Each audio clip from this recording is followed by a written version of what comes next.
Olá, está começando mais um Câmara Entrevista aqui na TV Câmara Caruaru, canal 22.2. O nosso encontro é marcado à 1 da tarde com um convidado ou convidada diferente para falar sobre os assuntos que mexem com Caruaru, Pernambuco e o país. No programa de hoje, o assunto é eleições 2020 e o marketing digital. Com a pandemia de coronavírus, a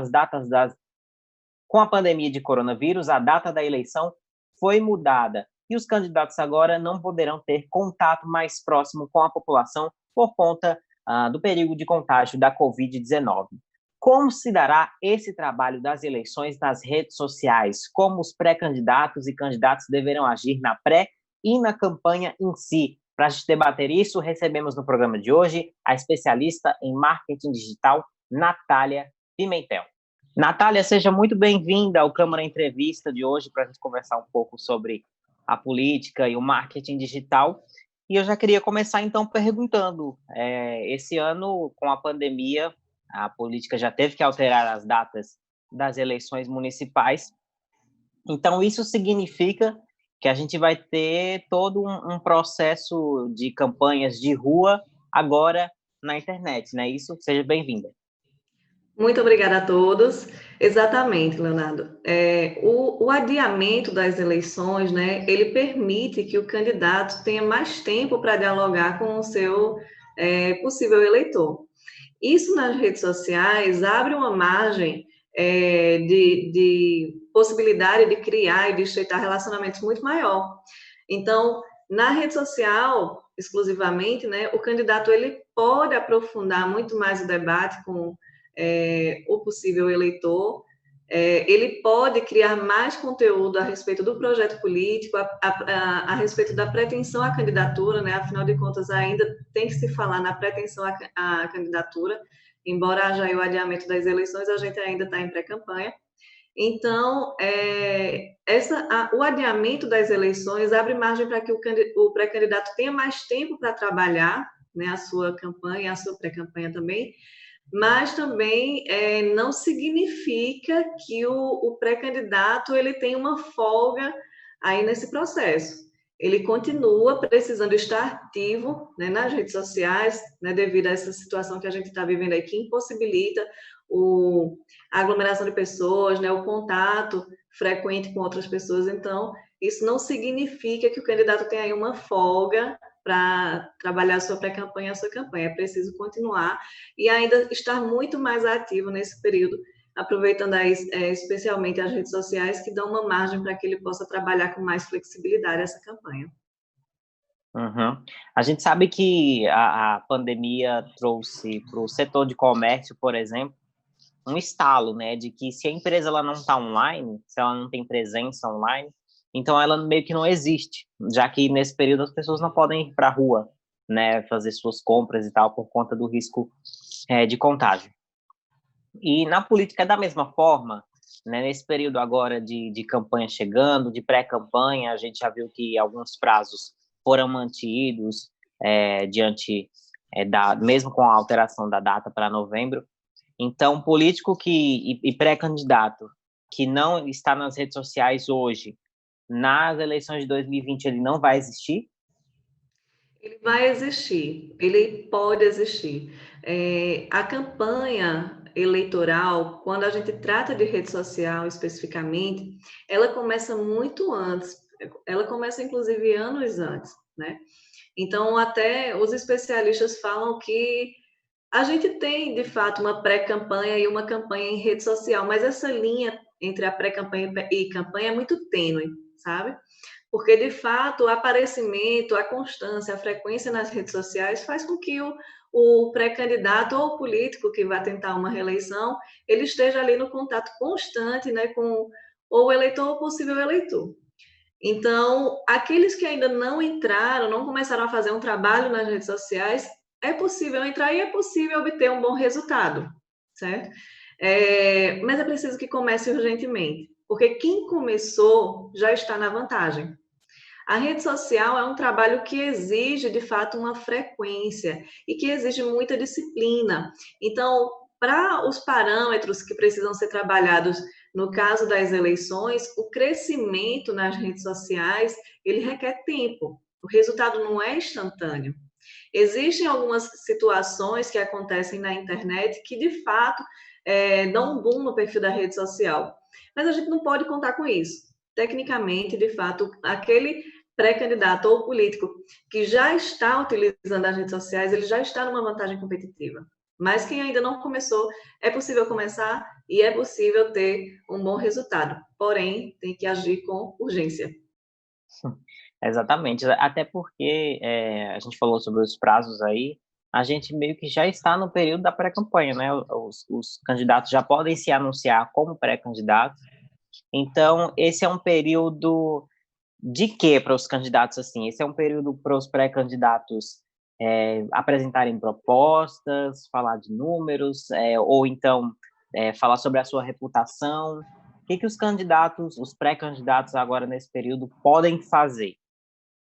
Eles podem apresentar o seu projeto político, eles podem falar da pretensão à candidatura, né? Por que é que eles querem se candidatar? Eles podem falar de como eles já contribuíram ou estão contribuindo como cidadão mesmo para o seu bairro, ou para a sua cidade, para a sua comunidade de uma forma geral.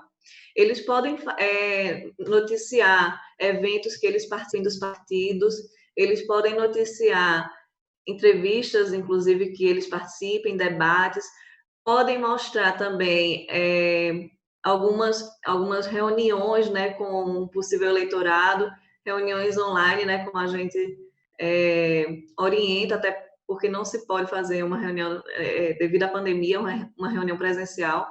Então, ele tem aí uma larga opção de conteúdo. Ele pode falar do histórico dele como cidadão, como profissional.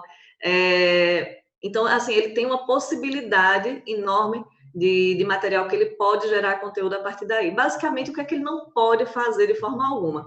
Ele não pode se anunciar como candidato e ele não pode pedir voto explicitamente. Basicamente é isso. Algumas outras questões precisam ser especificadas, né, em relação principalmente ao impulsionamento de publicações, mas, basicamente, o que o candidato não pode, o que o pré-candidato não pode fazer é se anunciar candidato e pedir voto explicitamente. Ele pode, inclusive, falar qual é o partido, né, que ele defende, mas ele não pode falar número, até porque oficialmente a gente não está em campanha, né? E ele não pode pedir voto explicitamente. Uhum. A gente sabe que as redes sociais, o próprio nome já diz, né, é uma rede social. Então, os pré-candidatos também precisam ter em mente que eles precisam socializar com as pessoas que estão ali acompanhando ele naquele perfil, né, que está disposto ali no Instagram, no Facebook, né, porque alguns acabam até achando que é só você abrir um perfil, você jogar os conteúdos de uma forma muito institucional, e você esquece daquele contato, né, de responder comentários, de responder as mensagens, de falar de uma forma mais próxima com o público, né? Tudo isso é muito importante, né, Natália? Sim, é bastante importante. Inclusive, a interação nas redes sociais vai ser fundamental, né? O candidato, o pré-candidato que entrar na rede social e entrar somente para postar conteúdo e não estabelecer essa interação, ele não vai estar executando o trabalho completo. Até porque, para a gente fazer essa conquista de voto, realmente você precisa interagir. Então, você colocou lá uma imagem ou um vídeo falando de alguma ação ou de algum projeto seu, e as pessoas começaram a perguntar ou começaram a comentar, isso já é um bom sinal. Quer dizer que as pessoas estão dispostas a conversar com você. Mas aí você também tem que se mostrar aberto ao diálogo e responder essas pessoas, né? Realmente dar continuidade a essa conversa. É nesse processo de socialização através das redes sociais que a gente vai transformando os números que estão nas redes sociais de seguidores, de fãs, em realmente efetivos votos. Somente estar nas redes sociais e colocar o conteúdo lá e deixar ele lá não vai realmente fazer essa conversão em votos que os candidatos estão esperando. É preciso que o trabalho ele seja continuado através de uma conversa e que essa conversa ela seja constante. Ela não termina somente naquela publicação, ela permanece até aí inclusive seu mandato, né? Então é preciso Uhum. que o candidato, pré-candidato esteja realmente disposto a estabelecer esse diálogo. Ô, Natália, você falou aí sobre conversão de votos, né? E aí me veio uma pergunta em mente sobre algo que eu li relacionado a isso. O candidato que tem, sei lá, 1 milhão de curtidas ou 1 milhão de seguidores no Instagram, por exemplo, esse número, esse 1 milhão de seguidores, vai virar 1 milhão de votos para ele, digamos assim? Ele vai conseguir converter muitos votos por conta do número alto de seguidores que ele tem? Olha, existe uma probabilidade de que quanto maior a sua audiência, né, na internet, maior também a probabilidade de você converter em votos. Mas isso são probabilidades. Um termômetro muito eficaz para você realmente aferir aí a sua taxa de conversão é como é que as pessoas interagem com você? Como é que elas reagem também ao seu conteúdo? Essa é uma questão. Um outro termômetro também bastante eficaz é você avaliar o percentual de interação, ou seja, qual é realmente a sua taxa de engajamento. Porque muita gente tem lá um número muito alto de base, né, como a gente chama, de seguidores, de fãs, se for ali a fanpage do Facebook. Mas quando você vai para o número de pessoas que realmente interagem, é um percentual muito pequeno. Então você tem que avaliar como é que você conseguiu atrair tantas pessoas para a sua página, mas tão poucas interagem. Então, para realmente a gente ter ali um horizonte melhor sobre a conversão em votos, é preciso que a gente analise alguns pontos. Não necessariamente aquele candidato que tem muitos seguidores ou muitos fãs vai ter muitos eleitores. E de forma assim, quase que definitiva, o número de seguidores ou de fãs, de forma alguma, representa o número de votos que você vai ter. Salvo acontecer alguma coisa muito imprevisível que, né, pode. Mas não se tem esse número tão preciso assim, o número de votos ser igual ao número de seguidores ou de fãs. O que é que acontece nas redes sociais? Muita gente está buscando conteúdo para se informar, né, para interagir, principalmente nesse período de eleições. Então, uma mesma pessoa, ela pode estar interagindo com vários pré-candidatos ao mesmo tempo, até porque ela está querendo conhecer os projetos políticos para poder decidir o seu voto.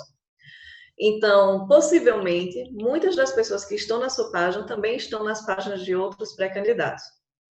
Quem vai ali ter uma vantagem aí nessa disputa pelos votos é quem interagir mais, é quem tiver mais transparência nas relações, é quem tiver mais clareza no projeto político, é quem conseguir realmente atrair aquelas pessoas e conquistar aqueles votos. Por isso que o trabalho na rede social realmente ele é constante.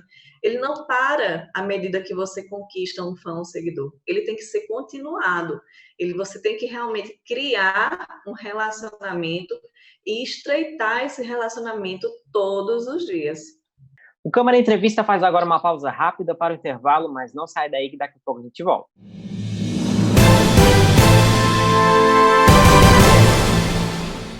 Até porque as redes sociais, elas são uma amostra da nossa realidade, visto que as pessoas passam muito tempo, né, com o celular na mão, seja estão assistindo televisão, estão com o celular na mão, estão numa fila do banco, estão com o celular na mão, ou seja, quem não está presente online meio que não existe, né, ou não é lembrado, digamos assim, da mesma forma que outras mídias. E aí você falou... Exatamente. Certo, pode falar. Exatamente, especialmente nesse período de pandemia, né, onde a gente está praticando o distanciamento social, o relacionamento através das redes sociais se intensificou. Então, de fato, é preciso que você tenha uma presença digital forte, para que você possa estar interagindo com as pessoas e potencializando o seu poder de comunicação. Porque se você não pode estar presencialmente nos lugares para dialogar com aquelas pessoas presencialmente, você tem como potencializar a sua comunicação através das redes sociais. Digamos que a gente não estivesse passando por esse período de pandemia e você de fato pudesse estar ali reunindo pessoas.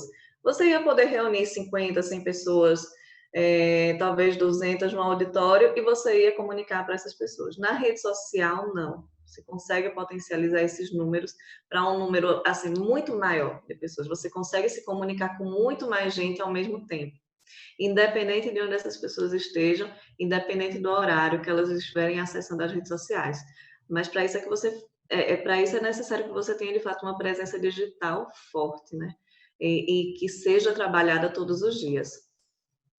Esse todos os dias que você fala, ele é diário, tem que postar todos os dias mesmo, literalmente? Diário.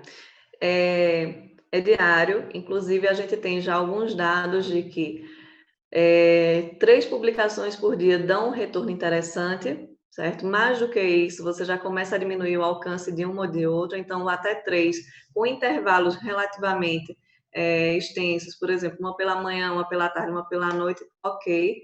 Nos stories, né, onde você mostra ali o dia a dia, realmente a frequência tem que ser maior, já se fala em numa média de 15 stories por dia, então a gente tinha um pouco mas no início da pré-campanha, se a gente tivesse 6 stories por dia, 8 stories por dia, a gente já tinha um retorno bacana, mas aí a gente já está aumentando porque realmente a gente está se aproximando do período eleitoral, desculpa, a gente já está se aproximando das eleições, a gente já está em período eleitoral, a gente já está se aproximando das eleições mesmo, do dia das eleições, então quanto mais a gente intensificar, melhor agora.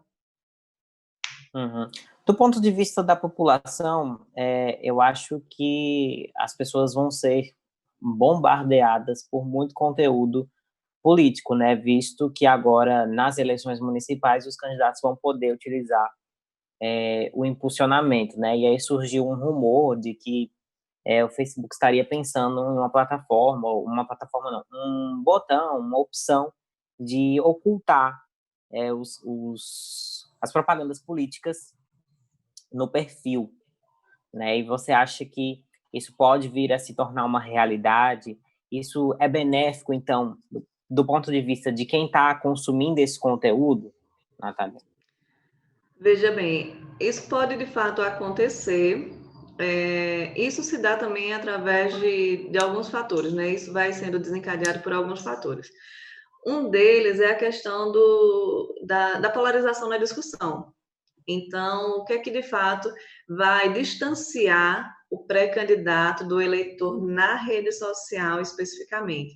É o estímulo a um debate agressivo. As pessoas não estão mais querendo esse tipo de conteúdo, sabe? Onde você tem que discutir agressivamente com outras pessoas. As pessoas querem debater ideias, elas estão abertas a ouvir ideias, a ouvir propostas, a saber do seu projeto político, até porque as pessoas elas têm interesse, né, que elas estejam sob um bom governo. Mas aqueles pré-candidatos que estão querendo entrar na rede social através da polêmica que estimule a agressão, a agressividade, esse tipo de conteúdo realmente ele está sendo rejeitado pela maioria dos usuários das redes sociais. Isso está, É mesmo? inclusive isso está afastando grandes anunciantes das redes sociais que já declararam aí temporariamente a suspensão de alguns contratos, principalmente com o Facebook, justamente por causa dessa divisão nos debates. Então, o que acontece? Se houver de fato essa possibilidade do usuário não ter acesso ao conteúdo eleitoral, o que é que eu posso sugerir para o pré-candidato? Que ele seja criativo na hora do seu conteúdo. E que não somente queira ali divulgar o seu número, pedir voto quando estiver no período de campanha, mas que realmente ele conte histórias para as pessoas, que ele envolva as pessoas, que ele emocione, que ele divirta também, que ele provoque sensações nas pessoas, que ele mostre suas ideias, isso vai ser fundamental, né? Que ele tenha propostas viáveis, né? Propostas transparentes, claras, mas que ele crie esse conteúdo de forma, de fato, criativa. Existem várias formas da gente criar conteúdo para a rede social. Não precisa somente você colocar ali, fazer uma imagem, ter sua foto, seu número, seu partido. Não se trata mais disso, né? A gente não precisa somente fazer essa propaganda. A gente pode realmente criar histórias para envolver pessoas e fazer com que elas interagem e engajem na nossa causa também. Então, o pré-candidato que vai se destacar e que vai reter essa audiência que quer sair das redes sociais por causa de política, vai ser aquele pré-candidato que conseguir envolver as pessoas. Esse vai ser o grande trunfo para se manter nas redes sociais e conseguir ter uma boa audiência. Você falou aí sobre audiência, sobre polêmica. Do seu ponto de vista do marketing, o falem bem ou falem mal, mas falem de mim, é válido para o político ou não? Olha, o que é que acontece? A gente tem grandes exemplos de candidatos, né, de outras eleições passadas que conseguiram se eleger através da polêmica. E, na verdade, a polêmica ela é necessária. Assim como a gente também tem candidatos nas eleições passadas, presidenciais, que resolveram não se envolver em polêmica e que continuaram fazendo um trabalho mais brando, dando palestras, apresentando projetos, mas não se envolviam em polêmica.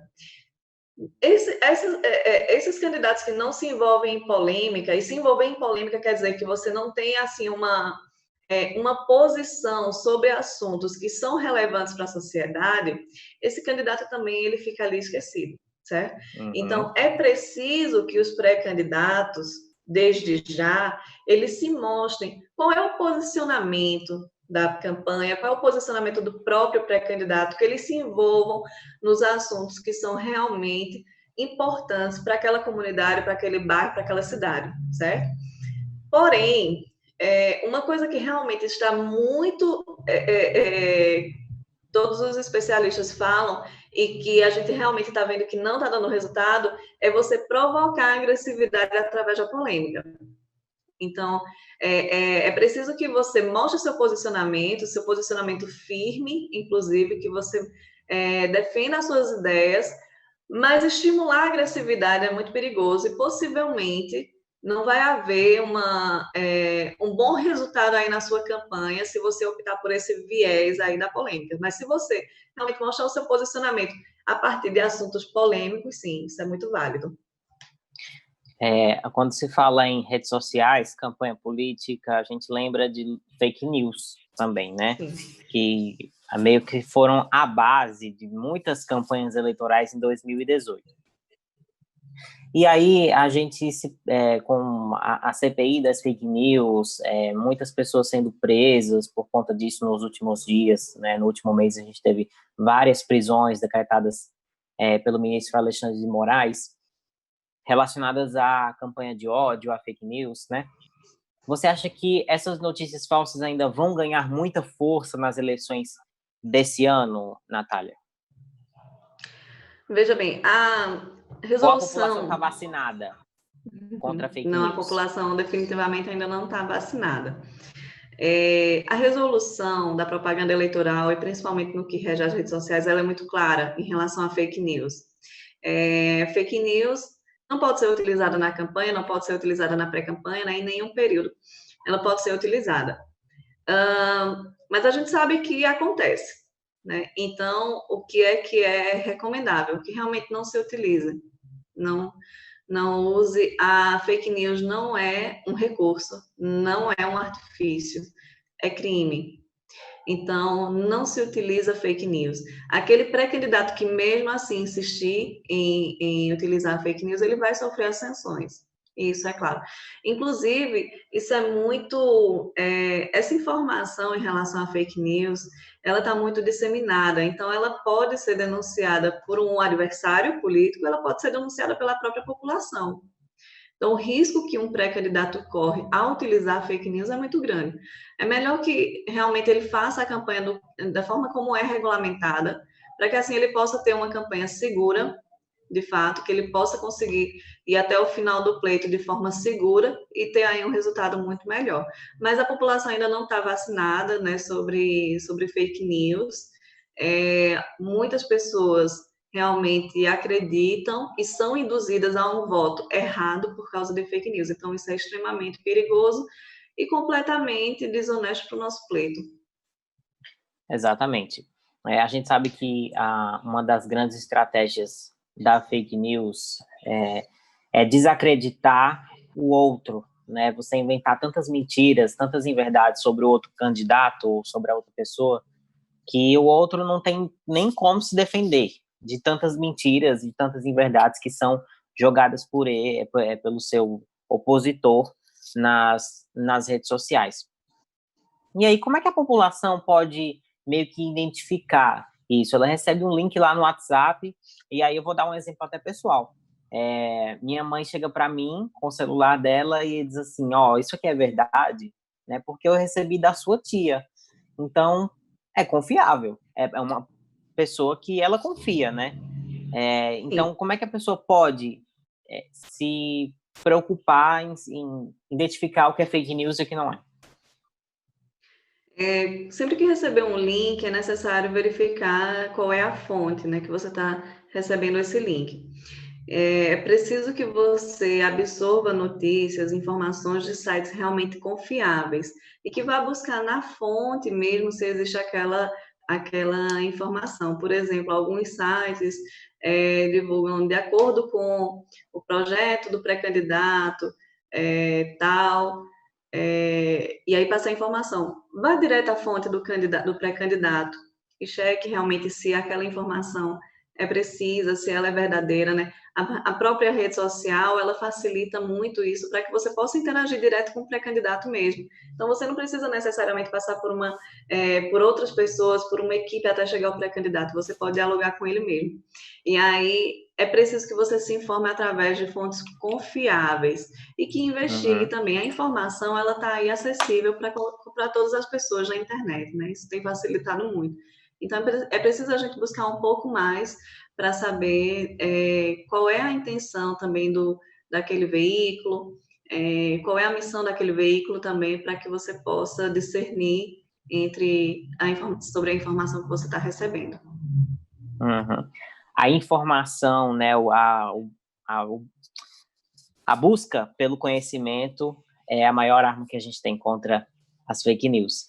Natália, a gente chegou ao final do nosso programa. Queria agradecer sua presença aqui, tá? A gente estendeu um pouco esse papo aí, falando sobre as redes sociais, fake news, pré-campanha, candidatos, eleições, enfim. Esse ano, ele tem tudo para ser bem agitado, viu? A gente vai enfrentar um novo processo aí relacionado à campanha, que sai das ruas e agora vai para o digital.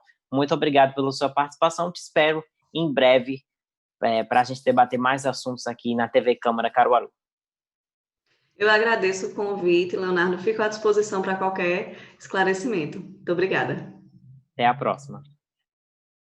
Gostou do nosso programa de hoje? Espero que sim. Muito obrigado pelo carinho da sua audiência. Eu te espero em mais um Câmara Entrevista, sempre aqui à 13h, debatendo os assuntos que mexem com Caruaru, região, Pernambuco e o país, sempre com um convidado ou convidada diferente. Você pode ajudar a fazer a pauta do Câmara Entrevista e também de toda a programação da TV Câmara Caruaru. Procure a gente nas redes sociais, no Instagram e Facebook, @TV Câmara Caruaru.